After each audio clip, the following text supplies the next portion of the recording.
As we're moving deeper into season 2 of Nurturing Wellbeing with Kurt Kelly, we are attempting to expand our conversations in some other areas that we haven't talked about in the past.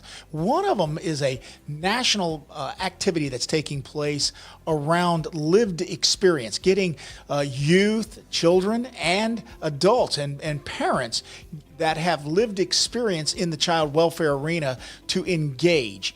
And here in Florida, we're working on some key legislation and some key work to be able to get parents engaged. So this episode has, from the great state of North Carolina, 2 subject matter experts, Matt Anderson of Children's Home Society and Mariah Thompson-Grissett, also from CHS, are going to come and talk with us about what they're doing in the area of lived experience. I think you're going to really enjoy the conversation and see some of the great things that are happening across the nation and how we are nurturing well-being. We're so glad to be able to have you guys on. Matt and Mariah, thank you for being here. I'm going to ask you a couple of questions, but we talked a little bit off camera, and all I can tell you is I'm going to try to get out of your way because I know the things that you have experienced and what you're doing in North Carolina. By the way, you do some great things in that state. Matt, let me start with you a little bit. Tell us, kind of give us a little bit of your title, your background, and what kind of moved you into this area of lived experience. Kurt, thank you for having us. And it's a pleasure. So a little bit about my background. I've been in the child welfare field for about 15 years now. I started as a case manager working with kids who are aging out of foster care. That was sort of my entry point to the system, and really where it solidified for me that my focus and my work was going to be about how do we make this system better for kids who are aging out? And now, more importantly, how do we make this system better for the families that we serve so that we can prevent entries into the foster care system in the first place? And so a variety of different things in my background. Currently, I serve as Vice President of Programs and Business Development. So in that role, I have program leadership responsibilities for our foster care and adoption services across the state of North Carolina. In the business development area, just one focus area there is our public policy work, governmental affairs work. So I am a registered lobbyist here in North Carolina, have worked with our state legislature for years. And then lastly, we've launched the Institute for Family. And this is a new initiative the Children's Home Society launched in late 2020. And it's an opportunity for us to expand our reach and our impact beyond direct services, but still very focused on this goal of let's keep families together and let's prevent foster care entries in the first place. And I'm sure we'll get into some of that as we go forward. So thank you. Well, and thank you for coming to be a part of us today. Mariah, I know we talked about this as well, and you also work with CHS and you have a certain particular area, and tell us a little bit about that. Yeah, so hi, Kurt. Thank you so much for having me. So I serve as the engagement specialist for Institute for Families. And I started doing this advocacy work with Say So, which stands for Strong Able Youth Speaking Out. And we're an advocacy organization in North Carolina, and we just work to improve the outcomes for youth in care and educate the community and speak out about needed changes. So I wanted to find a space where I could use my voice as a positive outlet and advocate for youth in care so they wouldn't have to go through the same experiences that I went through. So I wanted to just pave the way for youth in care, use my voice to advocate, and just get out there and support my community and make things a whole lot better overall. Awesome. Well, it sounds like you are doing that. As we are talking about lived experience, why is it important for us to take and elevate this element of into the child welfare arena as we begin to have these conversations? Why is it so important for us to be able to elevate and even normalize some of these lived experiences into the conversation? Absolutely. I definitely think that lived experience should be framed as lived expertise, us coming together to partner to make better outcomes for youth and children and families, and not so much having a divide between the two. Just coming together to eliminate all the barriers that were created to help build trust with families and youth and young adults.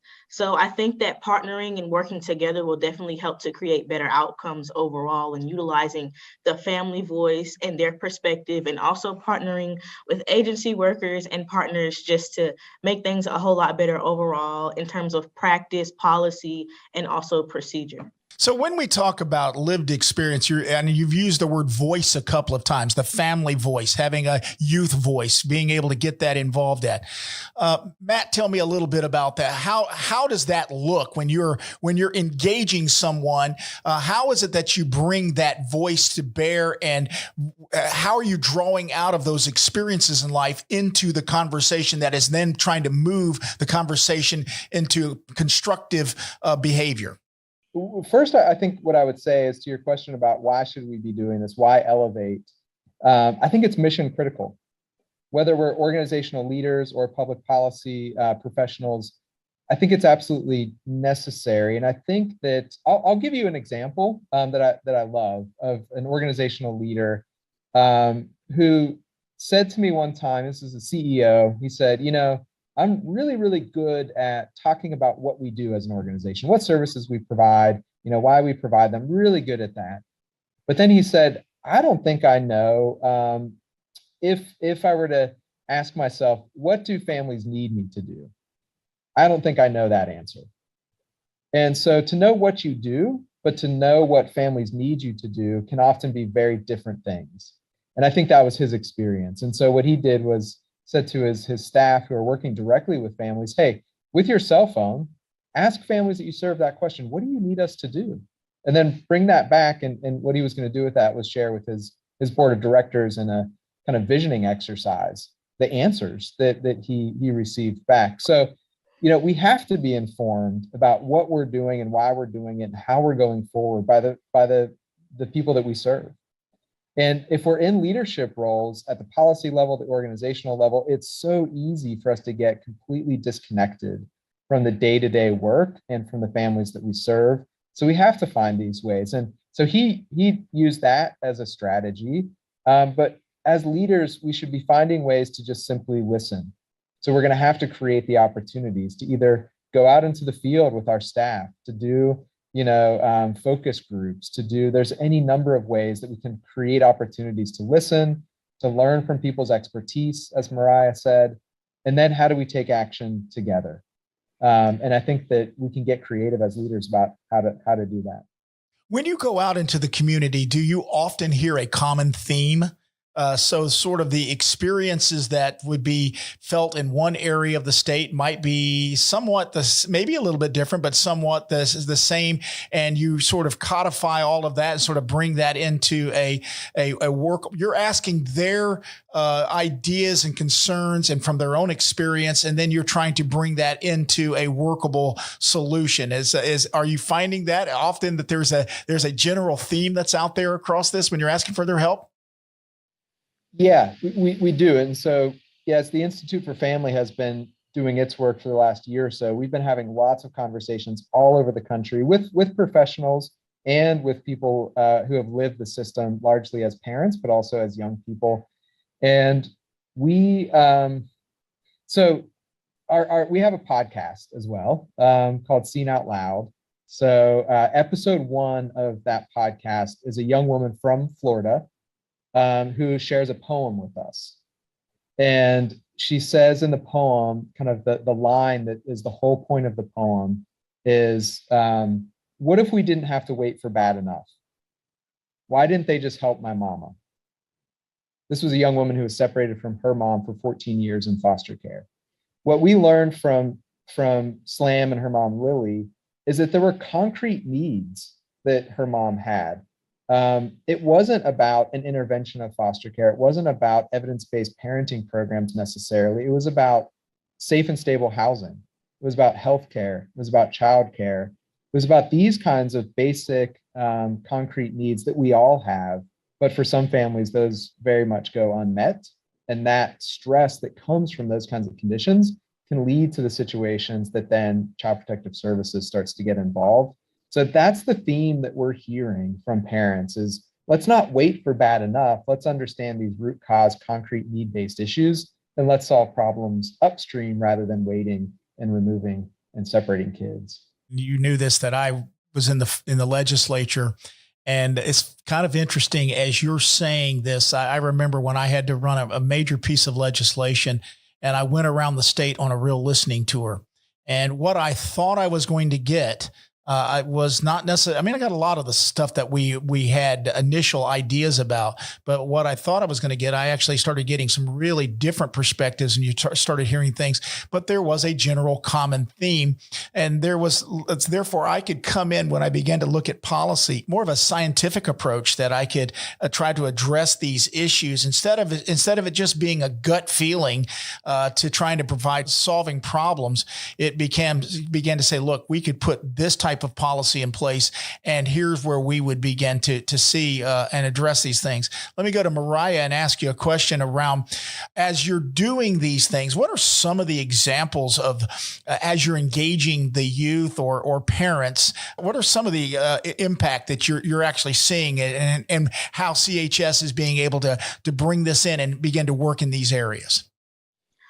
Okay, great. I'm actually seeing impact in the work that we're doing out in the community, when families actually want to share their experience to help others and their expertise. We actually had the opportunity to interview a young woman, and she was just talking about her experiences and how she really didn't feel like she had a lot of advocates on her side, or allies, or even someone just to consider her situation and to just sympathize and empathize with her. And I think that goes a long way.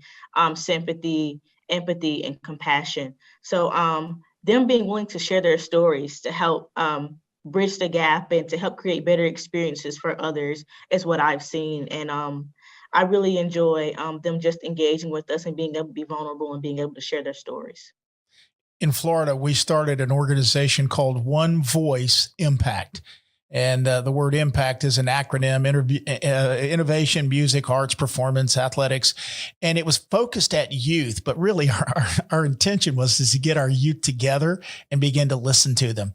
And so we talked about their talents and their abilities and some of those things and how to utilize that. But really what we wanted to do is we wanted to hear from them.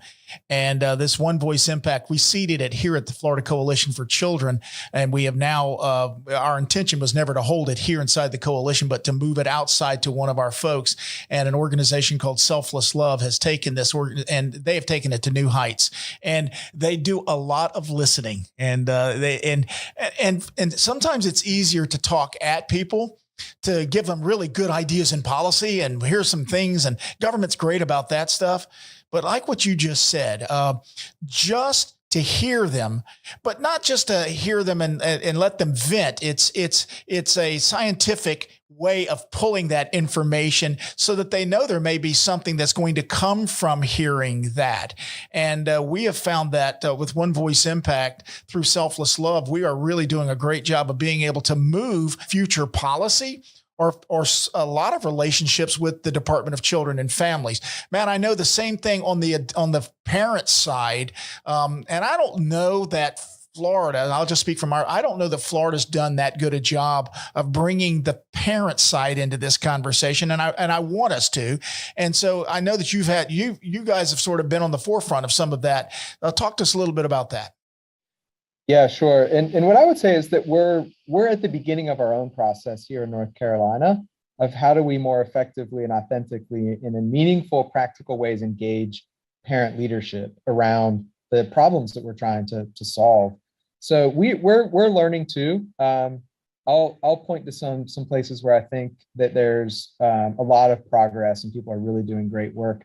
We've seen though this process of engagement move policy in a variety of ways and be incredibly effective. It's been with youth leadership and youth voice in my history. And if you want me to, I can come back and give some examples of that. But I've seen it be incredibly effective in not just moving the policy forward, but youth leadership and youth voice is incredibly effective in helping a policymaker advance whatever that policy issue is that they're working on. You have to create those partnerships, right, and build that coalition.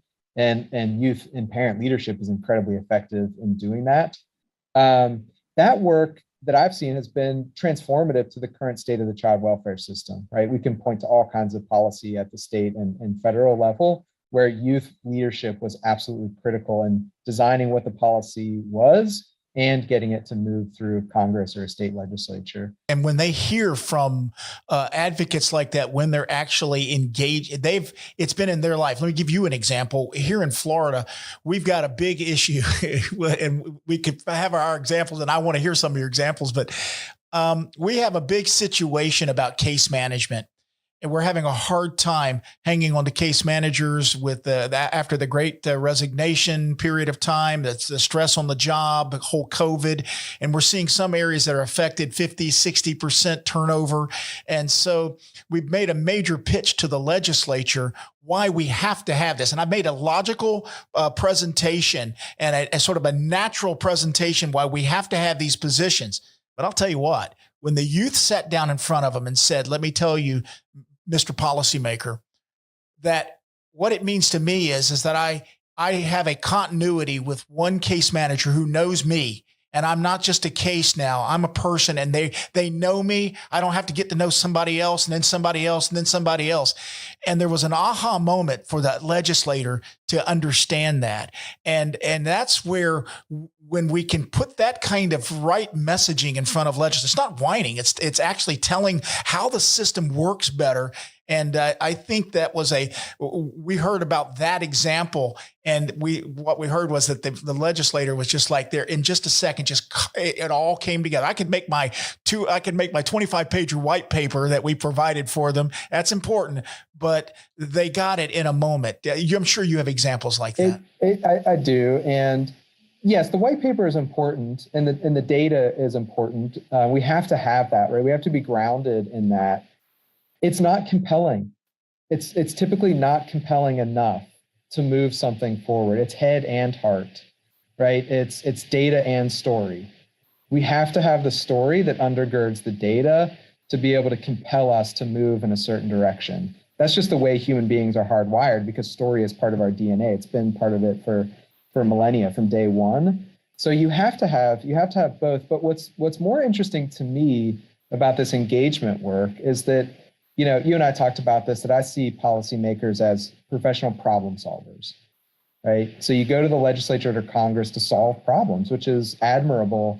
The challenge is we can't expect a policymaker to know all the problems that exist in the world, and certainly not to know what the solutions are all the time. So we have to go to people that are living the reality of what that issue is, parents in the child welfare system, youth in foster care. We have to go to them as the experts to help us understand what really are these issues and what are the solutions that can be effective. And then let's craft our legislation from that place. And now we've got a group of advocates that can create coalition around moving our issues forward. So a great example of that is the Family First Prevention Services Act. We all know that federal policy. And that started with one staffer to the Senate Finance Committee, Becky Shipp, who you all probably know in Florida. I know Becky very well. Yep. Yeah. And so, I was in DC on Capitol Hill the first time that she had a listening session. And it was two young people that I worked with in Montana who aged out of foster care. And it set her on this course of, I have to create a series of listening sessions, and I have to bring people from all over the country to Capitol Hill to tell us what the issues are, and then start to create some solutions with us. And it was that series of listening sessions that led to the initial kind of first framework of what became the Family First Act. And so that was a necessary process that got to not perfect policy, but good policy that's moving us in a positive direction as a field. And that's what I want to see with parent engagement, right? I want to see Congress and state legislatures bringing parents together in the same way to figure out, okay, what are the more root cause conditions that families are experiencing, that if we address those, solve some of those, we would see families not be so overburdened by the stresses of unmet needs, and their kids are going to do better. Their communities are going to do better. As a society, we're going to do better if we can solve some of these issues. And I would just point to Washington State as one place where they, I think, are really ahead of the curve. Their public policy work most recently is being driven by the parent ally movement, by parents who have experienced the child welfare system and are now organized and advocating for public policy. And they're making great headways. I mean, they're sort of setting the agenda in some ways around what we need to be doing. around policy for families. And so it's just one place for us to look to. I'm taking a lot of inspiration from Washington right now because I think they're showing us the way. That's great. You know, you've used the term, and Mariah, I'm going to come to you, the term called authentic engagement. All right. So it's one thing to engage someone, but to know that you're actually inviting them in to come have a conversation and it be authentic.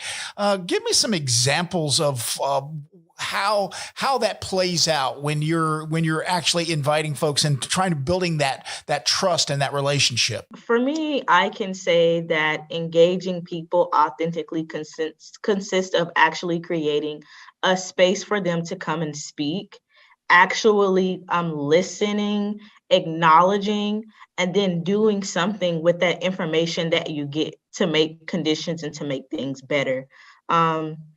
As far as policymakers go, I think you should look to build relationships with youth and young adults and partnerships with them, not just invite them to come out and speak, one time and it's a done thing. Like, what can we do to engage them moving forward and build relationships where they can actually trust us and come in and help us and we can create a partnership?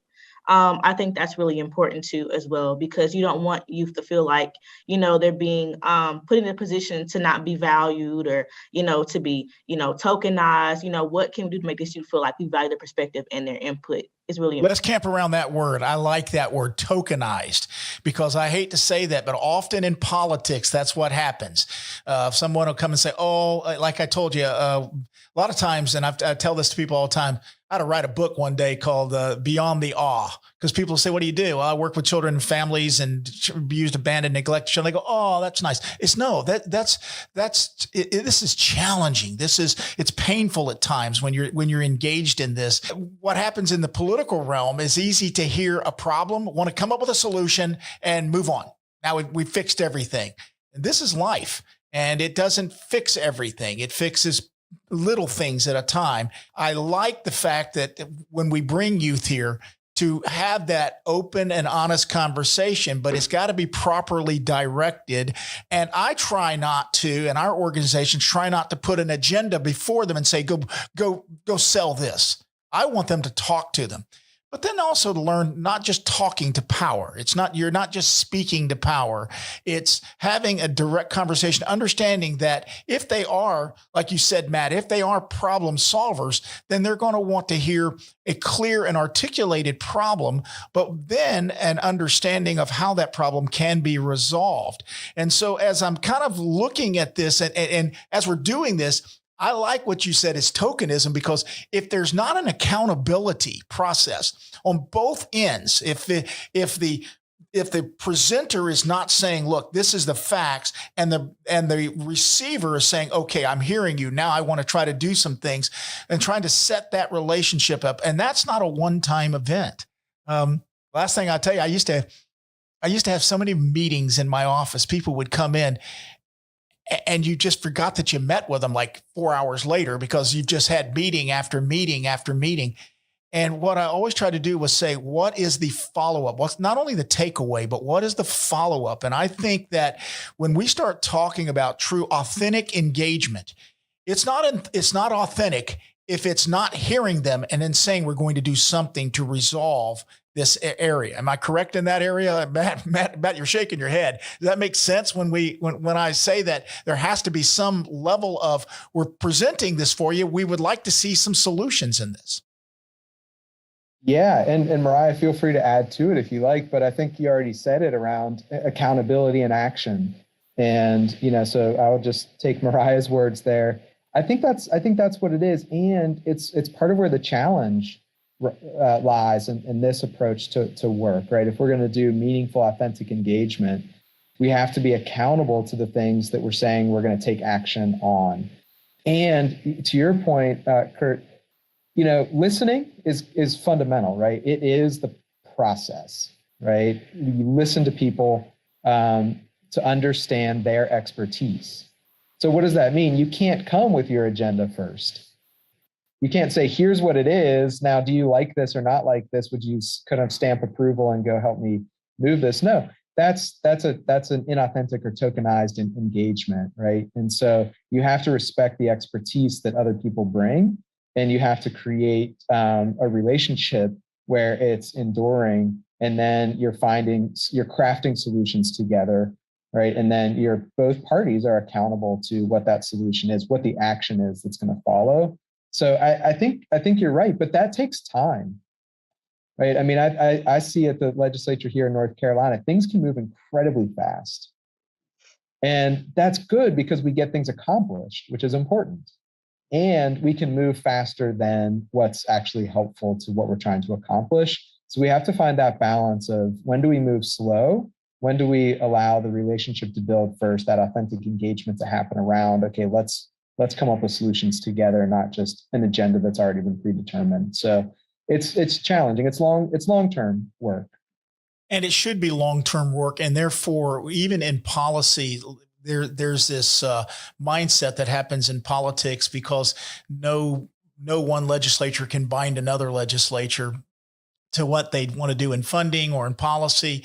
And so what you should always do is have a vision of building upon things and how they can work, and resist the temptation of it's one and done. I've got it. We fixed all problems. Thank you, parents. You're done. Now go off and be good. It doesn't work that way. It doesn't work that way with youth. And so, and yet there are many, many good solutions that we can come up with that are solutions for today, but they're just the next step for tomorrow. And I think that's what you're saying. I'm kind of curious, how do people get started in this? I know what we're trying to do here in Florida. Let's give a vision to two groups of folks that are like us, wanting to engage the parent associations and engage the youth and so forth. Give a vision to legislators. I have quite a few legislators that watch this as well. Let's give a vision of how they can be involved in this. I actually had the opportunity to visit the General Assembly last year with one of our lobbyists here, and I got to speak to a number of legislators and representatives about what I wanted to see change and my experiences. So just sitting down and taking time to engage with these youth and making time and space for them, I think will be really good, whether that's through, panels, even, workshops, community boards, simple things like, internships, just small things to create space for and engage, families and youth, bringing in, a parent initiative group, or just all those things can really help when it comes down to it. The training aspect of this as well, is there being able to have, again, I always like to resist the temptation of doing a one and done. We heard you were finished, or we had a little seminar. You didn't get it. You didn't completely healed because you went to my seminar. I mean, there's a process in which that needs to be developed. That's what Dr. Nellis and I are talking about. That's why these parent initiatives, associations that we put together, these coalitions or groups, they help keep moving the ball forward and keep talking about how we bring in expertise into helping with the training. Matt, your comments around that? Yeah, I think, there's two things that come to mind for me, and it's around narrative and action. We've talked a lot about action, but the narrative piece of this is really important. It goes back to the importance of story and storytelling. And there are narratives that exist about the families that we serve. And we have to challenge what those narratives are. And so, for example, the narrative that the issues of child welfare are around bad parenting decisions or bad people hurting their own children. And we know from the data, right, around neglect versus abuse as entries into the child welfare system, that that's not true in most cases. And this is really about issues of unmet concrete needs, back to what we talked about earlier. So we have to see parents as people who love their children. And we have to start from that place of seeing the whole person. We have to actually see ourselves in the other person. And that's the place to start, right? And you can only do that by getting close enough to the people that are experiencing the system, experiencing these issues, and developing relationships. So, when we're not in session and we're not so busy, be in your home community and find out who is working with these families. How can you get connected? How can you spend time? How can you start to build relationship? The only way we can see ourselves in somebody else is through a human connection, interaction, and relationship. And those narratives will start to shift. and we'll start to see parents in a different light. It's happening for me in my work, and I'm seeing it happen in other policymakers and community leaders here in North Carolina. And the shift is transformative in where the action then goes. So then it's, start with relationships, start with getting close, and then it's what actions do we take? So, do we create a forum at the legislature where parents are actively engaged on an ongoing basis? Do we have groups in our own home communities where we can be, learning and workshopping, what are the issues? What are the solutions? One of the things that I did when I became responsible for our foster care program is mentors, right? So, okay, I'm in a new leadership role and I'm responsible for this foster care program. So my two first mentors were young people who had aged out of foster care.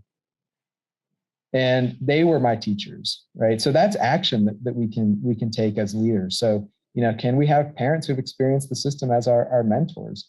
Can we create programming that actually compensates and pays for parents' time to be the expert leaders that they already are? So now we've started to create infrastructure around parent leadership and parent voice. So let's just camp around that real quick, because you used my favorite word, pay, all right? Because there is a funding side to this. And in fact, the coalition this year has gone before the legislature and says, as we're trying to develop this, we believe it's going to take some seed money to this effect to be able to engage and get professionals to help develop and set these type of things up. How did you do it in North Carolina? Is was this an activity that CHS went and tried to get some seed funding, or did they just decide we're just going to make this is so important, we'll just go ahead and make this a priority? How did that look in your state? Yeah, a couple things. So the Say-So program that Mariah mentioned that she's been a part of, it's been around for 24 years, and it's funded through a state contract and, local philanthropy. And any young person that's going to be involved in Say-So's work is compensated for their time, for their expertise. As we're launching Institute for Family, we were able to raise some private philanthropy dollars. And as we start to do our parent engagement work, we will also use those funds to compensate people's time and expertise. And I don't think there's any other option than to do that. I think I get paid to show up, to share my professional expertise and what I know. And if a parent is coming to the table, they should get paid for their time and their expertise as well. I think it's one way to think about equity. And inclusion and diversity. I mean, those are important things right now for all of us. And parent engagement, parent leadership is equity, diversity, and inclusion. And compensation is just a necessary part of that work, I think. We'll have to go offline on this, but I'm going to look at maybe some of the areas, because a lot of this drives prevention.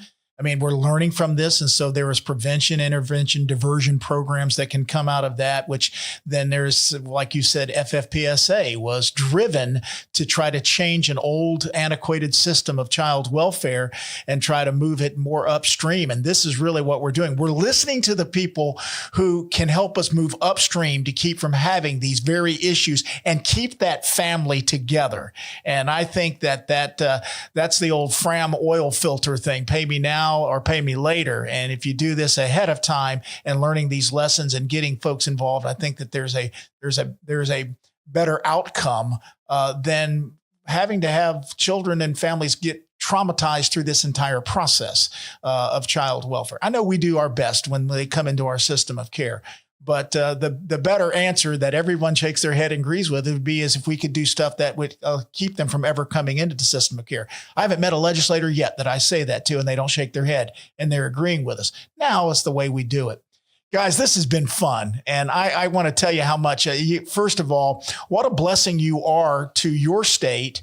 And now across the United States, and particularly here in Florida. You're welcome to come here anytime you want and be a part of what we're trying to do here. But what a blessing you are. And I appreciate the spirit that both of you have in engaging this, both in a authentic way, but also in a very professional way. And I'm hoping that as Florida is moving forward in this, that we're going to be able to do that same thing.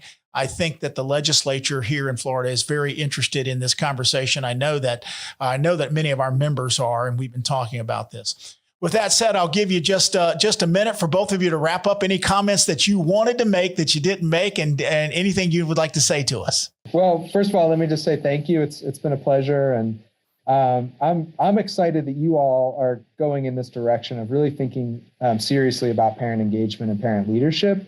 I do think it's how we're going to get upstream in the right way. I think it's actually the only way. And I think, the last thing I would say, just as I think about child welfare going forward, I often come back to this thought of, we all care about the safety and the well-being of the children that we serve. And we should. But what I think is that we demonstrate that care and concern for kids by how we invest in their parents. And I don't think we've done enough to invest in their parents. And I think we have to do more. And it starts by listening to parents' expertise and engaging them in meaningful ways. So I'm just excited that you all are going down that road, and we want to, kind of learn with you as you go. So thank you. And we'll continue to work with you as well. Mariah, any last parting comments? Yeah, I just wanted to say thank you so much for this opportunity. And I also wanted to say that these three things are really important to me when it comes to doing this work. Like Matt highlighted, just accountability, action, and adjustment. Like those three things have really stuck with me and even helped me with doing my work with youth and families as well. Taking accountability for, conditions, for mindsets, taking responsibility, action. What can we do better? What can we do with the information that we are given, and adjustment? How can we come in and reframe and reshape and rebuild? A lot of ours, but those three things have definitely helped me along my journey. So thank you for this opportunity. And I would just say keep youth voice, family voice, and family preservation at the center of this work, and outcomes are more likely to improve. At the center of this is what we're going to do. By the way, I love your terminology. You've got a future in politics if you want to go in there, because they need to hear that as well. The accountability and action part is always important, but then the adjustment, recognizing that there are times when things have changed and we need to do it better. But well, guys, you guys have been a real pleasure for me to be a part of today. I thank you for taking time out of your busy schedule and what you're doing. We look forward to having more conversations with you, and as we're going forward to continue to do this work, we'll keep you informed on some of the great things that we're doing. With that, thank you all for being a part of this episode of Nurturing Wellbeing with Kurt Kelly, and we look forward to talking with you again. Lived experience is a critical component to being able to engage the conversations as we are developing policies, procedures, and processes to heal children and families. And so I'm very excited that Florida is making an investment in this area, and that we are helping to lead this concept across the United States. Nurturing well-being is about taking care of the family, developing it and nurturing it. So we're thankful that you are part of this episode of Nurturing Well-being.